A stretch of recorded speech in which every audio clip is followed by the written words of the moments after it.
কবিগুরু রবীন্দ্রনাথ ঠাকুরের ছবি পোড়ানো নিয়ে প্রশাসনিক ভবনের সামনে বিক্ষোভ সমাবেশ করলেন বিজেপির নেতৃত্বরা।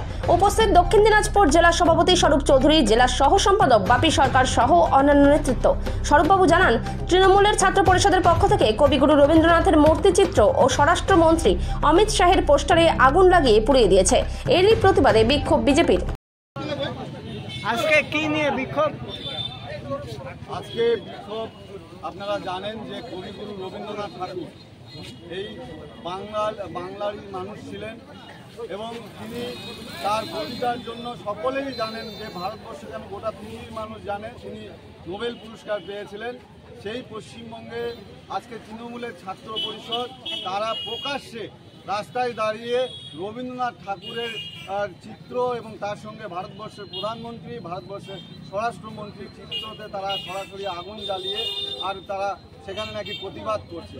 আমার পরিষ্কার বক্তব্য মমতা বন্দ্যোপাধ্যায়ের কাছে, তৃণমূলের সুপ্রিমোর কাছে বক্তব্য যে তারা কতটা আর বাঙালিপন্থী বা বাঙালিপন্থী তারা বাঙালিপন্থী সেটার উত্তর উনারা দিয়ে কেন রবীন্দ্রনাথ ঠাকুর কি ভারতীয় জনতা পার্টির সঙ্গে রাজনীতি করেছে যে আজকে রবীন্দ্রনাথ ঠাকুরের আর প্রতিকৃতিতে এইভাবে আগুন জ্বালিয়ে তারা প্রতিবাদ করছে? এর উত্তর দিতে হবে। ভারতীয় জনতা পার্টি দেশের যিনি প্রধানমন্ত্রী আছেন তারও প্রতিকৃতিতে আগুন ধরিয়েছেন। এটা তৃণমূল ছাত্র পরিষদ শুধু নয়, মমতা বন্দ্যোপাধ্যায়ের কাছে আমি উত্তর চাইছি। সেই জন্য আজকে আমরা বালুরঘাট ডিএম অফিসের সামনে বিক্ষোভ করছি। Thank you.